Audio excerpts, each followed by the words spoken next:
சுடுநீரில் அல்லது சூடான பானம் அடிக்கடி அருந்துவது தொற்றுள்ள தொண்டை பகுதியில் தங்கியுள்ள வைரஸ் கிருமிகளை அழிக்க உதவும்.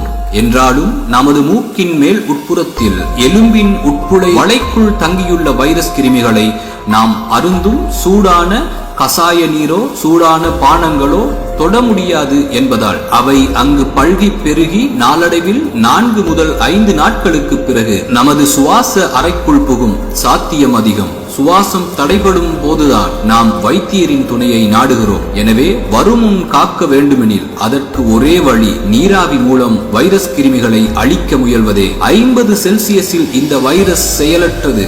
இந்த வைரஸ் 60 செல்சியஸ் வெப்பநிலையில் பலவீனமாக உள்ளது. எனினும் எந்த மனித நோய் எதிர்ப்பு மண்டலத்தையும் எதிர்த்து போராட முடியும். 70 செல்சியஸில் இந்த வைரஸ் முற்றிலும் அழிக்கப்படுகிறது என்பது ஆய்வுகள் மூலம் தெரிய வந்துள்ளது.